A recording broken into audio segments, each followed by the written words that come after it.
I get Joe. What's going on, everybody? Welcome to Oh, we're back. Transaction Look Talk. at We know it's your favorite time of the year. Happy and merry trade season to all of you that celebrate. Thank you for coming to join us. Make sure you let everybody know that we are live. We're doing something different today. I didn't feel like putting a fucking playlist together, so we have the game from yesterday playing. You guys can watch it. It's in slow mo. I can't do anything about it. You already saw what happened. Don't get that. Oh my excited. God, But Marquez we just have got drilled. Look at that. Look at that in slow motion. Oh, let's we see if have they're the going to great. critique how Tyler picked him up. Hold on. They're going to critique how Tyler picked him up. Slow. Hold on. Not fast enough.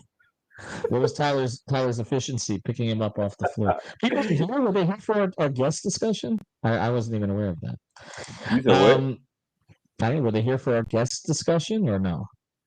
It's a good thing I didn't do anything embarrassing. All right, let's get people in the chat. Let's start to get some questions. We're going to new podcast up. I'm going to post that in the chat here as well. Of course, join the Discord. We always tell you to do that because we post all this stuff there first now. So that's just the way we're going to do things. It's Twitter comes after, since I'd rather you pay me than Elon because he's got a lot more money than I do. So go to the Discord if you can. Hold on. I'm going to post this up. And then we'll get to some of what Greg and I talked about today. Because I'll tell you this. I know Eternal wants to trade. There's the pod. I know Eternal wants to trade, and I understand that. And I will say this. As I work, sometimes we do a podcast, and as I work through the podcast, I come to other conclusions because you start to hear what other people say if you actually listen to them. And I will say that as Greg and I worked through this, I came to more of the conclusion that they do need to make a move. Whereas I've said I don't think they're going to make a significant move, but I came to the conclusion that they need to. And the reason is because if you go through the East right now, we split it on the podcast into 4 tiers. All right. So you right now have Boston, Milwaukee, Philadelphia. That's the tier Miami should be in. All 3 of those teams have holes. Like none of those 3 teams is perfect. Okay. Boston has no bench. Milwaukee does not play defense. And to me, even with Nick Nurse, I still think there's cracks with Philadelphia, even if Embiid stays healthy. I think they need, at least they need one more wing. And maybe one more rebounder to help Embiid on a consistent basis. So I feel like dude, sorry about that, Vignato. Apologize. We don't need to scare you. So anyway, there are those 3, right? And I think that those 3 teams will make some kind of a move prior to the deadline. I don't know that it's going to be super significant, but I think each of them will address their issue. Boston's going to have to do it with a draft pick. Milwaukee has a couple of different vehicles that they could use.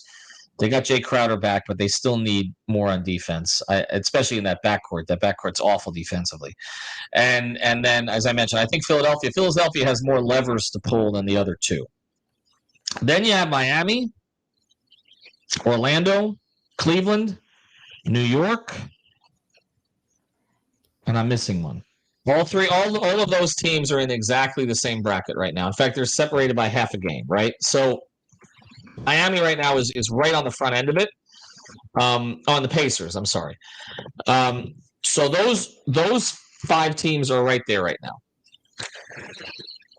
If you don't finish at the front end of those 5 teams, you're not getting home court in the first round. Mm-hmm. You're going to have to dig yourself out of it from the very beginning. And worst case scenario, if you finish towards the back end of those 5 teams, you're in the play-in. Again. And I've said that Eric Spoelstra has focused more on seeding than I've ever heard him focus on it, okay, publicly this year. He's mentioned a lot. I think we're in the 4 seed. I think we're in the 5 seed, et cetera, right? Okay. Mm-hmm. So there's those 5 teams. I believe all 4 of the teams other than Miami in that bracket will make a move to get better. I think all of those teams are positioned to try to compete right now to try to upset one of those teams in the first tier. And we've already seen New York do it. Absolutely believe Orlando will do it. Okay, whether it's Levine in the backcourt or another wing, they're going to add because they haven't been in the playoffs in so long in a position where they can do anything. They got two really good young players. They want to get experience for those two young front court players. I think they're going to make a move. I think Cleveland's going to make a move because I know Kobe Altman a little bit, and he is going to try, I think, to do everything he can to show Donovan Mitchell that he can win there. I don't think they're necessarily going to trade Donovan. I think they're going to try to supplement the roster to build with Donovan. Remember, this is a team that's lost its biggest star ever. He came back and left again. Kobe and I used to talk a lot because I knew him when he wasn't as high up on the ladder as he is now, and he would talk about the way the Heat did things. He has a lot of admiration for Riley, etc. He's very aggressive, though, okay? I think they're going to make a move to try to get better. Indiana's already trying to do that. We know that. Okay, they're in on the Siakam conversations. I think that they are going to make a move. Maybe Buddy Hield is sacrificed in it, but they're going to try to upgrade. They're not going to go the other direction. They're paying Halliburton all that money. They're going to want to try to win now. So you look at that, okay, and then you get to I mentioned the Knicks. They've already made a move, and they can still make another one. So all of those teams are going to make moves to try to get better. If Miami does not make a move to get better and does not get 100% healthy, they could get stuck somewhere between 3 and 5 of those 5 teams. And if they are, they're in the play-in. Okay? So that's just the reality of it. So then you go to the next tier of teams, and Greg and I got into this, okay, today, and those teams are all a few games under 500, right? They're all grouped together also. The Nets, the Raptors, the Bulls, and the Hawks. All 4 of those teams should be selling. Whereas the teams above them should be trying to build. For this year, those teams should all be selling. The Raptors are not selling. They're basically, Masai is sort of readjusting the pieces. The Hawks, there's a lot of noise right now that they're going to sell off as much as they can. Okay, keep Trey, keep Johnson, and basically try to sell around the rest of them. And the other 2, the Nets, absolutely should be selling some of their useful pieces to other teams. And the Bulls, there's been talk about them selling all year, whether it's Levine or whether it's Caruso or whatever. Those are the four teams that if they decide to do what they should do, the teams in the top 2 tiers of the conference are going to try to pick off players from. Okay, and we went through those. And then there's the teams at the bottom. Detroit, Washington, Charlotte. Charlotte and Washington will sell off. Okay, Washington seems inclined to do so. We're already talking all the conversation already about Kuzma. I believe Charlotte will too. The team that may not is Detroit because they're completely delusional and they don't want to, it seems, trade Bogdanovich or anything, and they want to try to build more of a winner now, even though they just lost 28 straight games. This is just in the East. Think about how many players are going to be available before the deadline, considering the trade that's already been made and kind of all the conversation that we're hearing already in the first week of January, whereas usually this is towards the last week of January, first week of February. So this is to say, without even getting into the West, which is much more jumbled than the East, where you have teams that you did not expect to be this good this quickly at the top, and then you have teams struggling like Golden State, Phoenix, etc. The Lakers, who were more considered the blue blood teams of the conference going into this year, along with Denver, where there'll be players to pick off from there, but it's not as clear as the East. And so I think more of the players are going to be moved from the East teams, whether it's 2 other East teams or 2 West teams for future considerations, then we're going to see going that direction. So all of this is to say one thing here.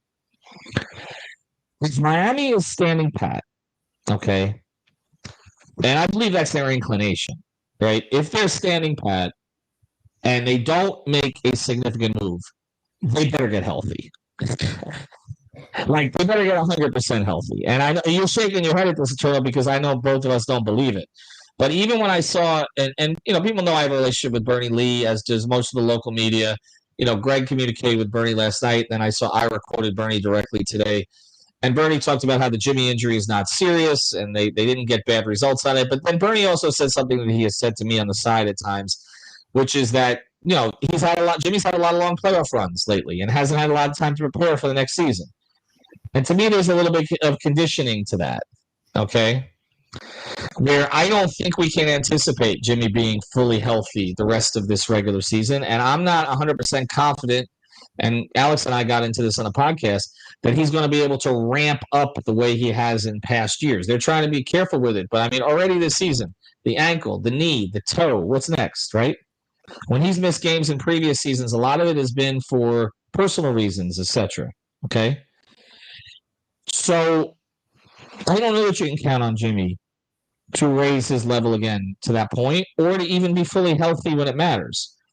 So unless Miami is convinced, okay, that with this group, they can finally get Hero, Bam, Jimmy on the court at the same time instead of starting and finishing only 6 games this season, and that those guys can play well together, and Hawkins adds this extra dimension, and Caleb can actually get on the court on a consistent basis if they're not going to move him. Unless they're convinced of all that, I don't mean they are going to need to upgrade. They are going to need to upgrade in some way. You just said I'm going in your direction, so why are you cutting me off? They're going to need. I'm going to let you get in here. They are going to need to upgrade in some way, okay? Because I believe that Cleveland will, New York, in their view, already has, Orlando will, and I'm sorry, I'm missing the other. And Indiana will. Go. What I was going to say is, you first started off with when, and we can kind of slash if. When, if they get healthy. When, if Jimmy, Tyler, Bam can work well together. When, if they get Caleb back. When, if they get Haywood back. Like, there's a bunch of when, ifs on down the line. Like, it'd be different. It'd be different, right, if Jimmy, Bam, Tyler the last 3 or 4 seasons were just like a train, like a full-on train, you know what I'm saying, that's coming at you in the playoffs. But we haven't seen that, Ethan. So it's like they're still they're still evaluating if that trio can work together. So it's like you don't have the time, and I keep saying this, and I know I sound like a broken record, but because I'm just really trying to paint the picture for everybody that's watching, right? Jimmy is not 29. You don't have time to see you don't have any more time, which again is unfair to Tyler. I will say that, even if I'm not a Tyler supporter like that, I will say that it's unfair to Tyler, but that's just the makeup, Ethan, of this build. When they drafted Tyler, I think he's 23 now, right? When they got Jimmy was 29 going on 30. Bam was Tyler's age, around Tyler's age. So it wasn't like it was a perfect mix and match already. But because they drafted Tyler before they traded for Jimmy. And traded for Jimmy. Right. So I mean, the fact is Tyler's fast-tracked above what they thought he would be at this point. Right. I just think that's reality. But what you're saying is it's not fast enough. I understand that. Like, no, I get it. And I think to a certain degree they get it. And I do think they want to win on Jimmy's timeline. Like, they're not unaware of Jimmy's age. My thing is, I think sometimes the thing that they could be a little delusional about is this idea of, okay, when we can get our best players healthy. And that's the problem with this, is that it has never happened. It doesn't happen. And there's a bigger story to be written here about why, which I really need to do the research on. Like, why is it that when I'm looking back through the big 3 game logs, from 10 years ago or 9-10 years ago, and Norris Cole played 80 games per season, and LeBron played 75 plus, and Shane Battier at his age played 70 something plus, and even Ray Allen was out there for 70 plus, and Chris Birdman Anderson was out there for 70 plus on a prorated basis. Those guys were out there. We used to complain about Dwayne. Dwayne played more games in the last 4 years on a percentage basis than Jimmy has. And we complained about the idea that Dwayne didn't have his knee right and all the rest. We didn't know if he's going to play night to night. And the first year was, 1 year was Mike Miller filling in, then it was James Jones, then it was Tony Douglas. This team that doesn't, and so sensitive about it, clearly, because when our guy Jonathan Ramlick asked him about him in Orlando, he said that last year most of the people make too much of this because last year most of the missed games were Victor Oladipo and Omer Yurtseven. Who I guess, he's saying were not considered to be core pieces, and it was a couple of guys. But this year, that's just not the case. I mean, this is really the first year of this build that their top three guys have all missed significant time. But Okay, also, like there was Bam was the 1 year, Jimmy's been in and out, but this is the first time it's happened to all three of them. but also too, Ethan, to go back, and I think the thing that is kind of here's my theory. I think what Miami has experienced success wise has kind of poisoned not only their view, but also the fan base and the media view. If you remember the season that they ended up in the first seed, that took Kyle, PJ, and a bunch of 12 good men to get that shit, because you had Jimmy and Bam missing time. So it's not like they've been healthy and they got the first seed. They had guys stepping up, which was something they didn't go into the season counting on that either.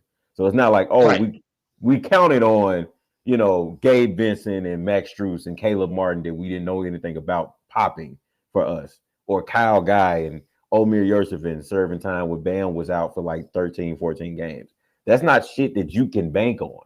You can bank on your system, but that's not shit that you can bank on like, oh, we're going to be hurt, and we know for a certain fact that we got guys that are going to step up that we have to sign on two ways. That was the first season.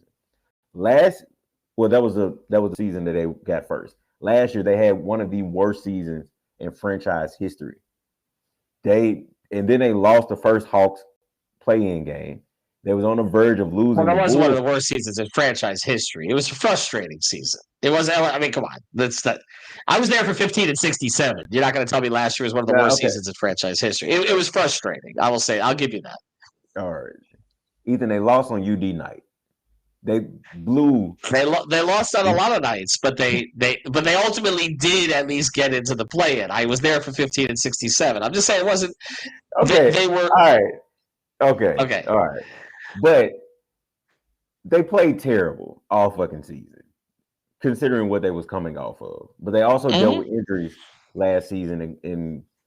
But basically, my point is, they didn't see what was on the horizon, right? Like they didn't bank on it. I remember, if nobody else remember, I remember before I got on the network with you guys, how y'all were talking about the season, and when I got on the network, the shit was not pretty. Right? Like the shit wasn't pretty. And the things that you were hearing from inside the organization, nobody was like, oh, we're going to make it to the finals or we're going to make it to the ECF. Like no one was banking on that shit. So to go into this season and you're still seeing some similar issues in certain guards, it's not the same, but you're still seeing some similar issues and you're also dealing with injuries. Like there was a reason why you came out of the finals and tried to make a play for Dame. Right. There's a reason why you was like, hey, listen, we know we don't have enough. Jimmy knows we don't have enough. No, but that's not why they made it. But I think there's a mischaracterization of they went out of the finals thinking they were going to make a play for Dame or anything. Like I feel like you have to understand the way that they evaluate these things. Okay. Right. They place values on certain players and certain situations, and their organizational philosophy is not to deviate much from those values. Right. So essentially, they came out of the finals, and I do not believe in any way that they came out of it thinking we have to make a move. I don't. I can tell you there have been times in Heat history they have felt that way, and most of our viewers here and listeners are probably too young to know to have seen all this. But when they lost to the Knicks 3 straight times in the late 90s with Pat coaching, okay, I've had Andy tell me this directly. That team walked off the floor, okay, not the Allen Houston shot at the old building, but when they lost because Mashburn passed to Weatherspoon, they missed the shot at the end, and they had the whole Nick Bavetta thing and the Hardaway and Sprewell, whatever. At the end of that, they walked off the floor, and I've had Andy and others tell me, we've been there forever, we knew we were changing that team. Like that, he said that team had run its course. Okay, we did everything we could with that group, and we could not bring. I said this to me specifically. Andy said this to me specifically. We could not bring that team back to training camp. We couldn't. Okay, so what did they do? That was the 2000 offseason. The best 3 free agents on the market that year were all sort of elite wing scorers. Okay, Grant Hill, Tracy McGrady, and Eddie Jones. Okay, Pat flew up to Orlando to try to get Grant Hill. Thank God he didn't, because that was coming off the playoff series against the Heat, and his ankle was never the same. Okay, but he tried to get Grant. Tracy was really the prize. He tried to get Tracy, and then he couldn't get either. Okay, because they went to Orlando. He flew to Orlando to try to head it off. And then he made the move for Eddie Jones. Paid him 7 years, $86 million. Paid for Eddie in a trade. Traded Mashburn and PJ. Broke up the core of that team. Mashburn and PJ were the 3 and 4 on that team for 4 seasons. Okay, Hero. I don't know who you want to say the fourth guy is now. It's supposed to be Tyler. Excuse me. It's supposed to be Kyle, but it's not. Okay, he made the move. He got Brian Grant too, and he built a new team around Zoe, and then Zoe tested, positive for kidney disease when we were waiting up at FAU at training camp. Me and Barry were waiting all day for Zoe to arrive. He didn't show up. That's how old Barry and I are. Okay, and that blew the whole thing up. And Mace, got to an All-Star game. I've been on Earth a long time, Celesty. Mace ended up playing an All-Star. He was an All-Star that year. He was the Heat's only All-Star, and then Zoe came back, 13 games left in the season. Mace got pissed off, dogged it during the entire playoff series, and Jamal Mashburn, now with the Hornets, ran them off the freaking floor. Okay? So it blew up in their faces. But again, it was because Zoe got sick. But that was the time he knew he needed to make a change. 05, after they lost in 05, okay, they knew they could not Dwayne's ribcage played a big role in this because they still believe they could have won the championship that year if that didn't happen, okay, against Detroit. But they also knew they weren't going to win with Damon Jones long-term as a starter, all right, and that they needed to make moves. And so they made the moves for Posey, for Antoine, for Peyton, for Jay Will, etc., right? Didn't re-sign Damon. So they knew this in 2005. They were going to blow up this team. I never heard that. And they were trying to blow up the Whiteside Waiters team for a while, okay, before they finally could, because they knew they effed up in 16 and 17.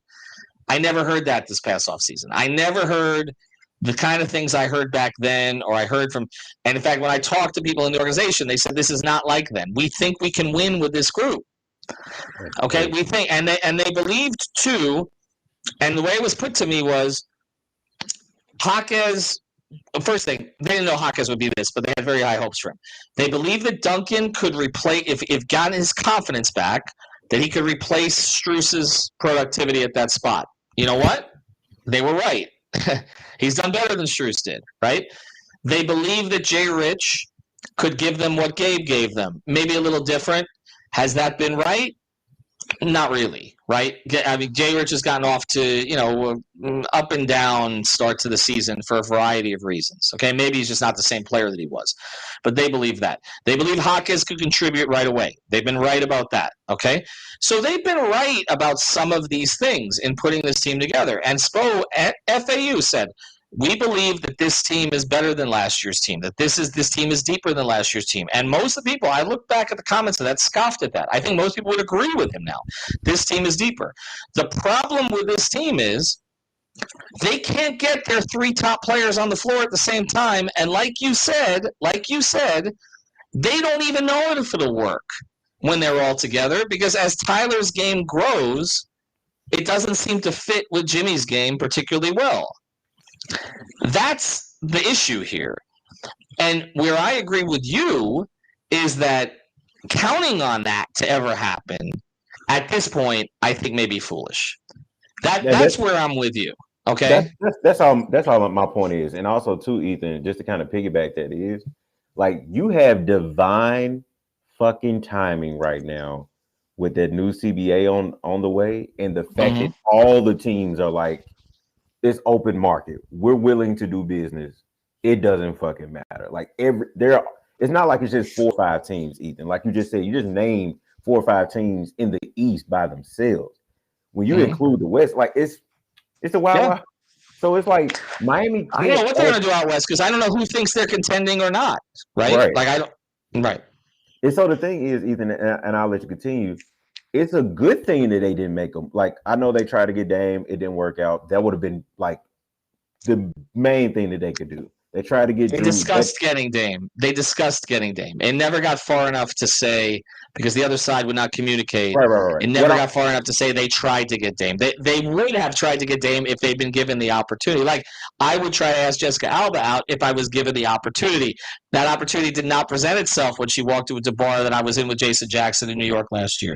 Plus, she's married. Go ahead, continue. Okay, all right. Oh my God. But they did try to get Drew. They definitely tried to get. Okay, cool. All right, but it's a good thing. But again, trying to get Drew. No, Cronin would not speak to them. So they discussed when Drew was traded to Portland. They discussed getting Drew, and they were willing to give up more for Drew. But that's not a negotiation. They negotiated with themselves, essentially. Okay, I will make this clear. The Miami Heat were willing to try to trade for these. Yes. People. Okay. Yes. Right. That's my point. Yes. They were never willing to trade Jaime Hawkins, just to be clear. But go ahead, continue. Right. My point is that they were willing to make a change. Is my point, right? And it's almost a good thing, past those two. It's almost a good thing that they didn't try to do anything after that, just because of how many more players, how many more situations are different right now. And so what I'm saying is, yes, we can all have faith in Eric Spoelstra in the system and all of that, right? But we can agree that some guys, and I don't want to be right on this. I kind of figured from my personal training side that Caleb would have little knickknacks like throughout the season, that would, implicate him. Well, you've been right about that. I'll give you the hashtag on that. So I think within this situation, it's just a good time. It's a perfect time for them to make a change, to give one last hoorah, because you have Jimmy looking, like he's looking. You need to raise the fucking floor so that if you do get that man back at what he's normally like, and because you have Kevin Love playing the way he's playing, like you have enough to where, okay, we can make a move because the market is looking the way it's looking. It can help us this season and also help us for the next 2 to 3, 4 seasons. You know what I'm saying? Because once a CBA happened, there's no free agency like we've known it to be, Ethan. So like your ways of improving the team is like this.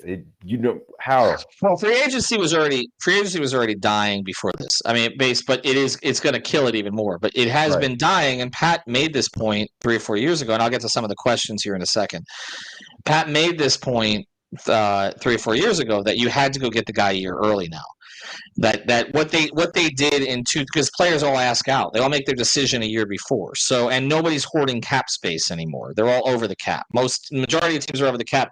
The only teams that are hoarding cap space is usually like 3 or 4, and it's just to become dumping grounds for other players.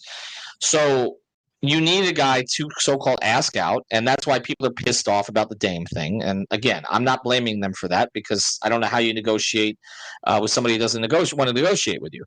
But I'm just saying that it has already changed. Okay, it's not like what they did where they were like, okay, we're going to hold off on signing anybody to help Dwayne for 2 years because we're looking ahead to 2010. Right. And that was basically Pat looking ahead and saying to Andy, okay, make sure we're clear with the cap space at that point so we can make that kind of a move. Right. And they went all in on that strategy. And obviously with LeBron and Bosh and then retaining Dwayne, it worked. It could have backfired on them completely. Dwayne could have left at that point, and they couldn't maybe not have gotten any of the other guys. Might have ended up with Carlos Boozer and Eric Dampier to show for it, because I can tell you they talked to both of those players too. Okay, but they ended up with Dwayne, Chris, and LeBron. So they and getting Mike Miller and then keeping Udonis Haslem.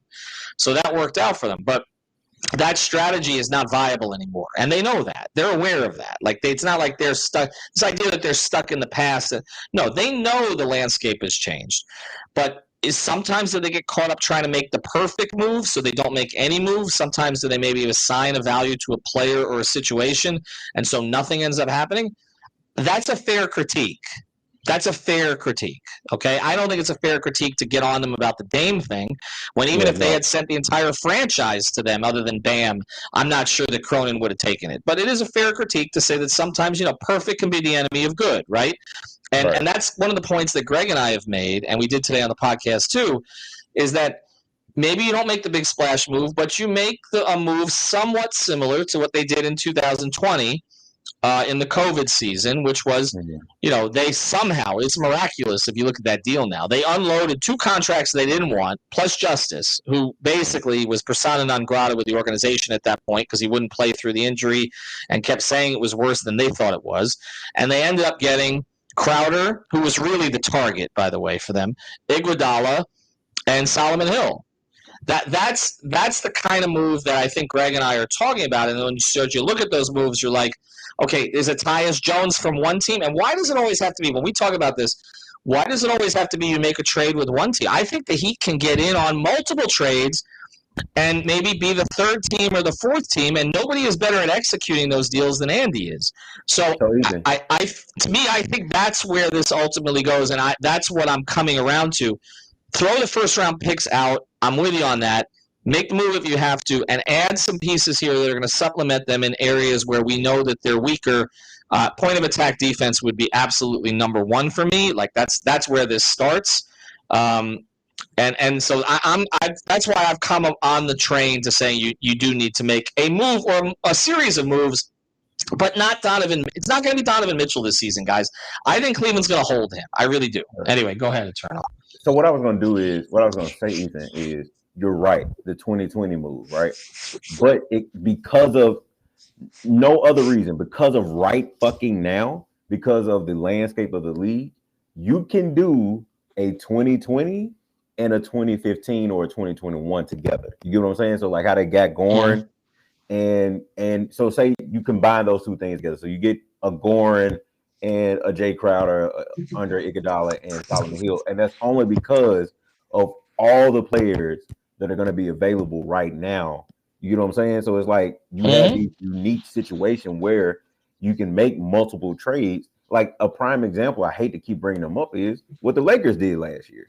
Like they made the Rui trade first, right? A month before they made the Westbrook, and they got back D'Angelo Russell, Jared Vanderbilt, right? Jared Vanderbilt, and all of those other pieces back, which helped them raise their floor, and they was able to go to So that's the kind of trade you're looking for. But when I go to Killard's comment here, do you trading Hero, Lowry, Martin, and Jovic? How about we just do the last 3?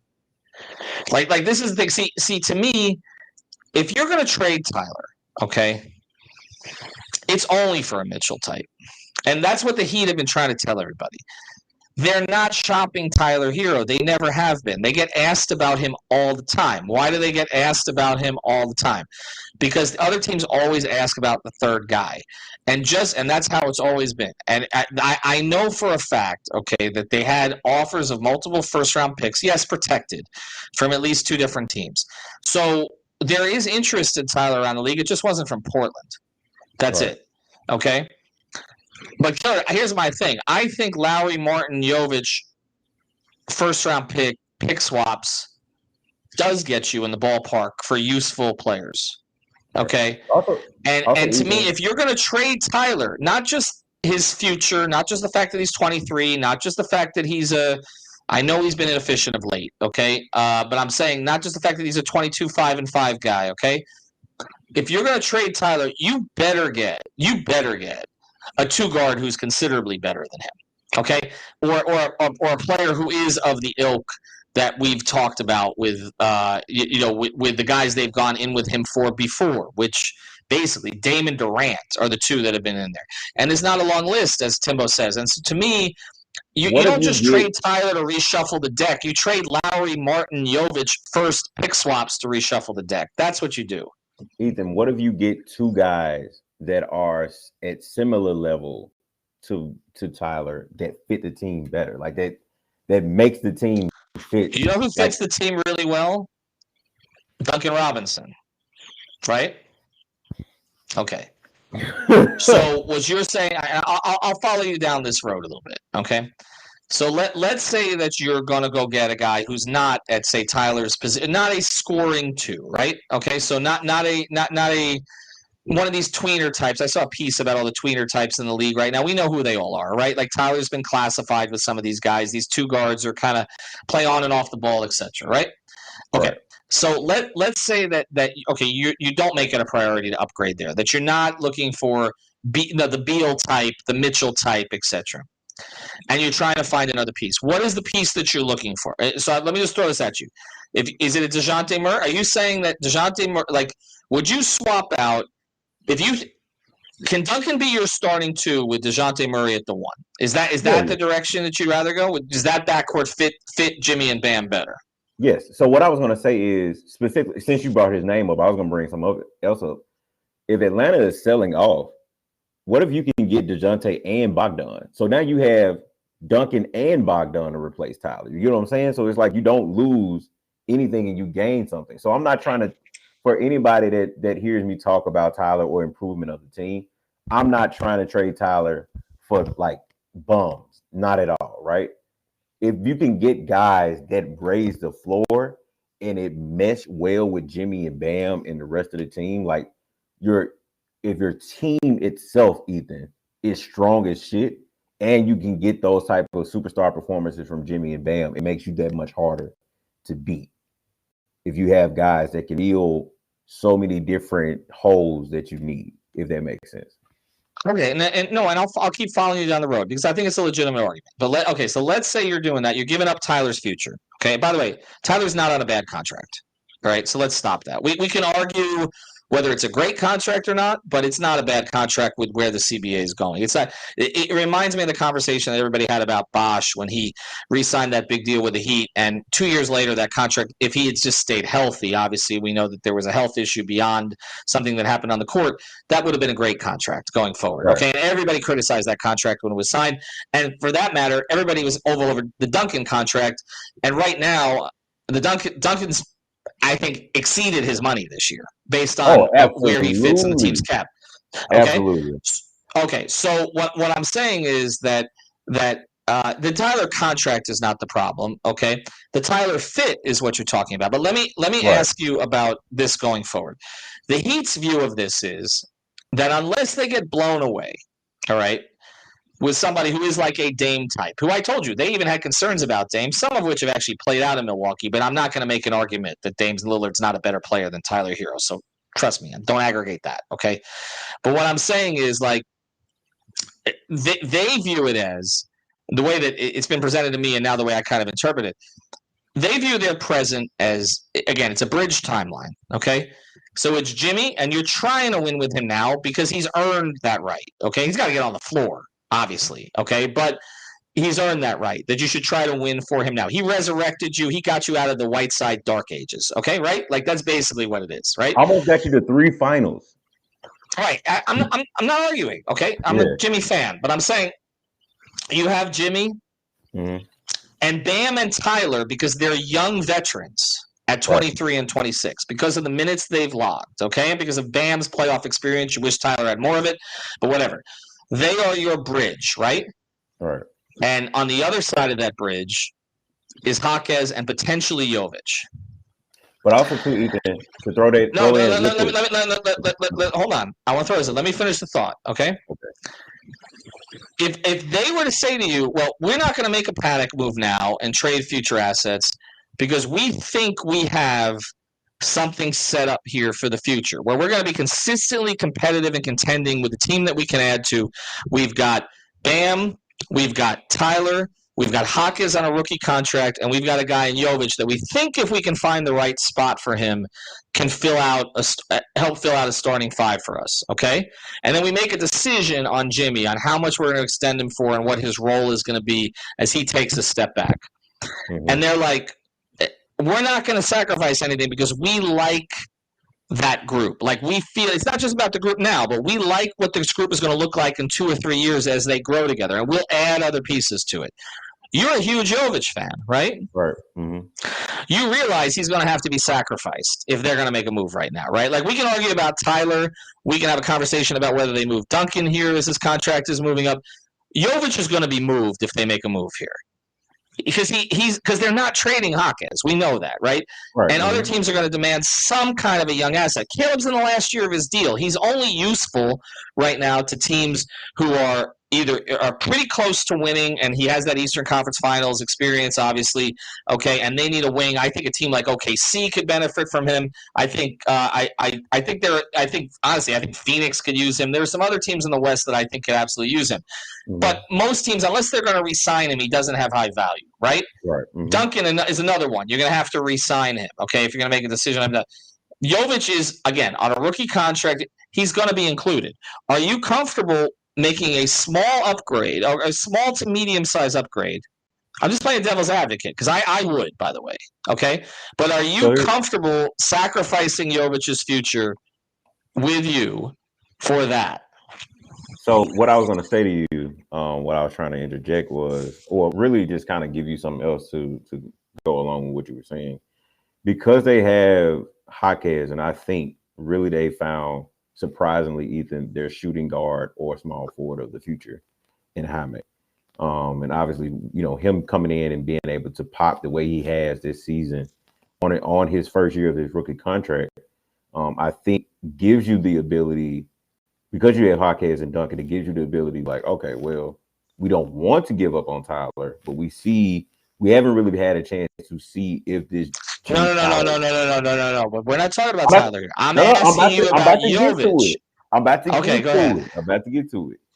I was just going to say, you have a little bit more time. I think you froze. Because those two keys that are on the screen, you haven't seen if this works. Like, you haven't seen if this works. And because Tyler, listen, I may not be a fan of Tyler's game, but I recognize that he's a hoop. Like, the kid can hoop. You know what I'm saying? But it don't look like it fits with the guy that wears 22 in the main big picture. But because I am all about doing what's right for the team, if I have no choice but to trade Jovic, it would hurt.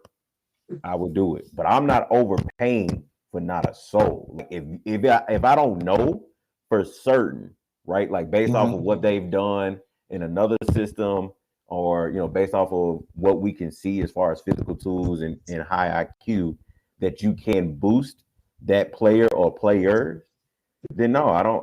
I'm not with that. But it's the same for Tyler.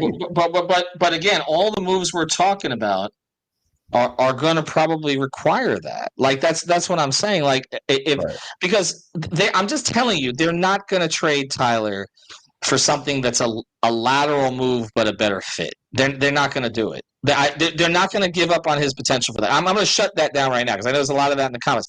They're not going to do that. I would be stunned if they do that. They've never really done that. Like, even we talk about the moves in 1920, right, which again is the ones I'm coming back to. Look, the reason they were willing to trade Justice was because Justice wasn't on the floor. Okay, like Justice wasn't on the floor. Like, he went to two doctors to try to prove that he had an injury that they didn't think he had. That's what happened. Okay. That's the reality of it. They didn't think Justice was a Heat guy anymore. Now, since there's been a lot of stuff patched up, etc., but they did not. Did I say 1920? I'm sorry. There are a lot of my kind. That was the Jewish basketball league at that point. We were all 5'3". Look, you go back to that situation. It's not that they were trying to change fit. It's that Jay Crowder could play at that point. He was actually active to play. Andre Iguodala was active to play. They needed bodies. They needed experience and all the rest of that stuff. But they didn't dump the number 10 overall pick in the draft, Justice Winslow, just to change fit. They're not going to do that with Tyler, because Tyler's shown more than Justice ever did. And he's 23. But I also think at that time, Ethan, that I get what you're saying, but the timing is different. Jimmy just got to the team, so it wasn't like Justice and Jimmy and Bam had been on the team together for 5 seasons. This is different. It's different. I understand the circumstances of it are different, and that everybody's impatient and should be, because we're seeing Jimmy's clock tick, and we're seeing it in real time because he's not even on the floor. And so some of the things that we were worried about when he first signed was the wear on him from Tibbs and all the rest of that stuff. And now even what Bernie's acknowledging, which is the wear on him from the playoffs. And we're starting to see it's this injury, it's that injury. This is how it adds up. This is what happened with Dwayne, okay? And the guy starts to miss more time. And this is like, okay, we need to win for him now. Dwayne got saved by the fact that they had cleared the cap spacing and bring in LeBron and Bosh, because Dwayne wasn't winning more titles after 2010, 2011. He had 2 tremendous seasons. They didn't support him enough because, again, they were holding the cap space. But then his body started to break down. He needed, just like LeBron needed him to show him how to win, he needed LeBron and Chris to take him over the top at that point, okay? And if LeBron had just performed at a reasonable level in 2011, not only would Dwayne have gotten a title that year, but he would have gotten an MVP. And that was probably his peak at that point. And from that point, it was just sort of maintaining injuries and trying to stay on the court. I've seen this story before. Jimmy is not going to get healthier. He's not going to start playing more games and all the rest of this. You make the argument, and I think it's a reasonable argument, that means go get it now, right? Go get it now while he can still produce something for you. I don't know this informationally, okay? And I have to start circling back with people that I typically talk to, and I'll do that once the team gets home. I don't know if the fact that he's having trouble staying on the floor sends them the other direction. Do you understand what I'm saying? And I know you're shaking your head, but and I'm not saying I advocate for that. But I'm saying the fact that he hasn't been able to raise his level this year on a consistent basis, and I don't think it's just boredom. I think it's also the fact that I don't know that he can get to that level consistently anymore at almost age 35. Okay, and with all the injuries that he's dealt with, I wonder if they look at it and say, okay, we're going to give it our best shot, but we're not going to go crazy trading future assets because we think we have a core in Bam and Tyler and ultimately a Jimmy possible replacement in Jaquez, maybe Jovic. We have our full complement of picks, and we can reshape this thing around with another group. I know you're shaking your head, but I can tell you okay. It wouldn't stun me if that's the direction they end up going. Larry Markkinen is young. DeJounte Murray and Bogdan is only 31. DeJounte is 27. Mikal Bridges is 26. Like it's very unique circumstances that you will probably never get ever again. And Bam is 26. So it's like you have Jaime at 22 on a playing monstrous right now. You know what I'm saying? For his age. And on a steal of a contract. Right. And again, this is not even me being like a Jovic guy, but you see the potential he has. Ethan, I know what you said that Bernie, or not Bernie, but his camp. You froze again. I'll let you finish. There we go. Turn over the dramatic pauses. I got 5 minutes left here because my daughter wants to watch a movie. So if he comes back in 5 minutes, let me ask this question because A.O. Sims brings it up here. Okay. When I talk about, I got 3 minutes, Eternal, so I'm going to try to wrap this.